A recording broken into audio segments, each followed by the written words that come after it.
just a motorcycle, Mr. C? And I suppose your mother was just a mother. For a generation of TV viewers, Happy Days meant laughter, jukebox jams, and the unmistakable cool of Arthur Fonzarelli. Yet, behind the scenes, stories and tensions simmered, rarely reaching the public ear. Today, we're counting down the most surprising off-screen truths and seldom heard stories Henry Winkler shares about his iconic run as Fonzie. Number 1. Winkler's emotional reconnection at 80. Let's go back to a simpler time, when jukeboxes hummed and the Fonz ruled the small screen. In 1974, Henry Winkler first stepped onto the set of Happy Days, forever etching that leather jacket into pop culture history. Now, at 80, Winkler finally lets us in on what those years really meant to him. After decades of avoiding the shadow cast by Arthur Fonzie Fonzarelli, he's found peace, thanks in part to heartfelt letters from fans and a new generation binge-watching reruns. It took time to embrace both the laughter and the hard lessons behind the scenes, from learning lines at breakneck speed to facing the pressure of massive stardom. Through candid interviews and heartfelt recollections, he ties together stories never before shared, finally understanding why the world adored the Fonz. For Winkler, letting go of the past means fully honoring the show's legacy, both sweet and fraught. Today, each laugh and round of applause carries new meaning, connecting the Winkler of yesterday to the humble, grateful man he is now. And as he looks back, the echoes of "a" ring even sweeter.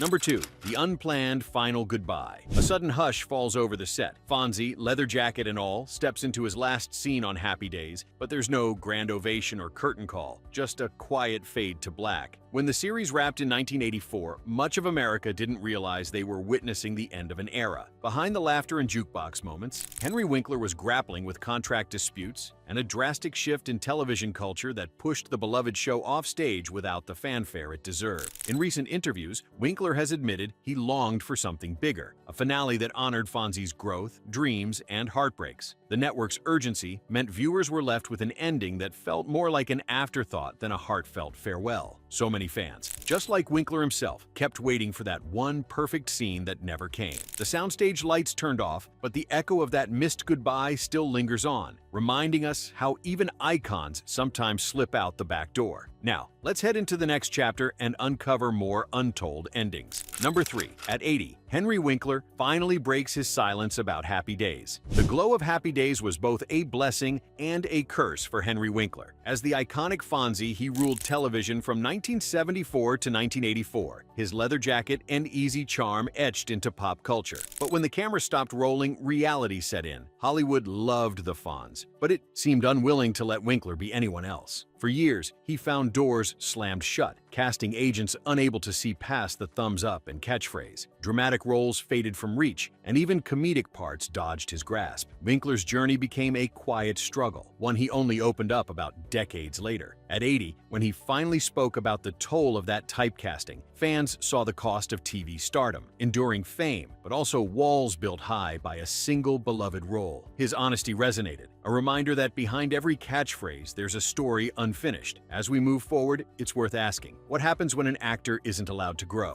Number 4. Winkler's directorial dreams. There's something electric about discovering hidden talent behind a familiar face. For Henry Winkler, best known as the effortlessly cool Fonzie on Happy Days, his story took a turn most fans never saw coming. While millions tuned in to ABC's hit comedy starting in 1974 for Winkler's infectious energy, very few knew he harbored a burning ambition to direct. Producers, cautious and convinced actors should stay in their lane, balked at his early requests. But Winkler wasn't easily discouraged. Season after season, he lobbied patiently, soaking up every detail on set. Only in the later years, when Happy Days was nearing its sunset, was he grudgingly handed the reins for select scenes. Those brief stints proved formative, lighting the path toward his new identity as an accomplished director after the show wrapped. Fans who adored his warmth on screen found a new reason to celebrate Winkler's creative spark, as he stepped from the spotlight and quietly shaped stories behind the lens. It just goes to show, talent rarely sits still. It finds surprising ways to shine. Number 5. The infamous shark jump scene. You could almost hear the splash across America the night Fonzie pulled on his leather jacket, zipped up a life vest, and launched over a shark tank in Season 5 of Happy Days. The year was 1977, and Henry Winkler, an accomplished water skier, performed every wild move himself. Viewers watched in disbelief as their TV idol skimmed the water, defying danger and TV logic all in one wild stunt. It wasn't just any plot twist. Behind the scenes, the network wanted a ratings boost, and the writers served up spectacle. Overnight, jumping the shark became shorthand for shows that had lost their magic touch. Fans lined up on both sides, some thrilled by the spectacle, others calling it the moment Happy Days left its golden age behind. Winkler kept quiet about its impact for years, finally opening up decades later about the pressures and decisions of that turning point. The debate lingers, echoing through TV history, reminding us how one sunny day on a California soundstage can define an era, or divide it. Next, let's see what other stunts changed television for good. Let's pause for a second. Were you cheering for Fonzie as he soared over that shark, or did it leave you shaking your head? Share your favorite Happy Days moment and tell us where you were when you first heard the phrase, "jump the shark." Number 6. The Laverne and Shirley rivalry. You could almost feel the electric tension in the air at Paramount Studios in the late 70s, as Happy Days' unexpected hit spin-off, Laverne and Shirley, soared in the ratings. Debuting in 1976, just 2 years after Happy Days premiered, Laverne and Shirley rocketed to become the most-watched show in America by 1977. What started as a lighthearted extension quickly became a behind-the-scenes contest. Henry Winkler, the beloved Fonzie, remembers battles over set space, resources, and even which actors got to guest star where. Studio stages were double-booked, costumes were fought over, and it became a juggling act as producers tried to keep both casts satisfied. Rivalries sparked, not just on the screen but in the break rooms and at table reads. The competitive heat didn't just shake up storylines, it changed relationships, with some old friends growing distant as the spotlight shifted. Hollywood magic comes with shadows, and sometimes even the happiest days get a little complicated. In the haze of laughter and applause, you couldn't help but wonder, what came next for TV's favorite families? Number 7. Friendship and Fissures with Ron Howard. Behind the infectious "I" and the classic leather jacket, something more complicated simmered on the set of Happy Days. In 1974, Ron Howard and Henry Winkler were thrust into TV history as Richie Cunningham and Arthur Fonzarelli. Early episodes centered Richie, with Fonzie as his loyal sidekick. But the crowd loved Winkler's swagger. Soon, the show's spotlight shifted, and Fonzie became the icon. Howard, who once carried the lead, saw his role shrink year by year, and it took a toll. Tension set in, not the rivalry of enemies, but the ache of friends struggling with changing fortunes. Winkler, at 80, finally spoke candidly about how the evolving scripts tested their friendship. Yet the strength of Happy Days came from what the cameras never saw. Two actors,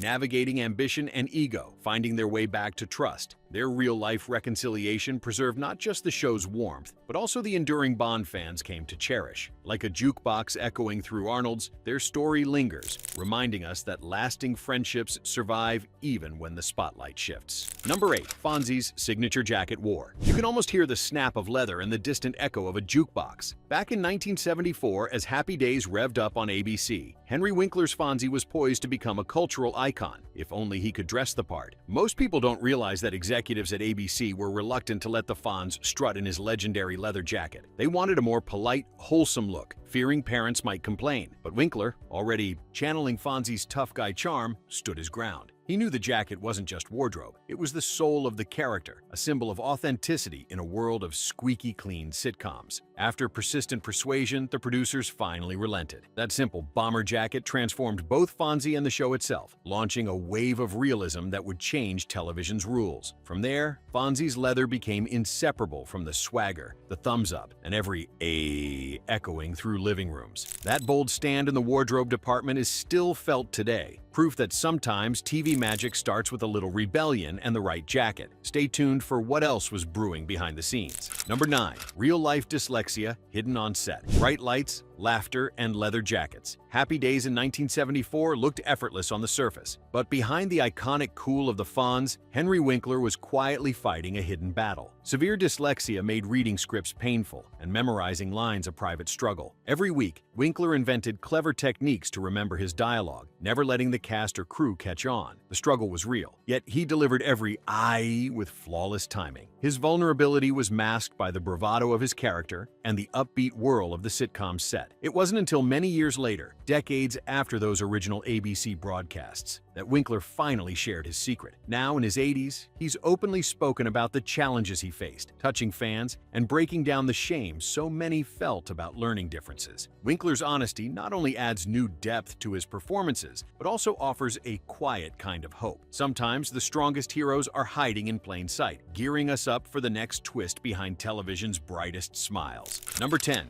At 80, Henry Winkler finally breaks his silence about Happy Days. Under the hot audition lights, a Hollywood legend was almost never born. In 1974, when Happy Days needed its cool rebel, producers zeroed in on finding someone tall and shirt-collar-popping Italian-American. Henry Winkler wasn't their mold, fresh off Broadway, just over 5'6", and Jewish, not Italian. He nearly skipped his audition altogether, torn by a prior commitment. But at the last moment, Winkler showed up, shrugged on that black leather jacket, and transformed into the Fonzie we know. His audition wasn't textbook. Instead, he uttered only a few effortless words, letting pure charisma fill the room. By the end, producers rewrote their idea of cool forever. Decades later, the world cannot imagine Arthur Fonzarelli as anyone else. Winkler's risk that day reshaped television's idea of the outsider, and his "I" echoes through pop culture even now, long after Happy Days wrapped in 1984. Sometimes the roles we almost miss become the ones no one else could ever fill. Who knows how TV history would look if Henry had walked away that afternoon?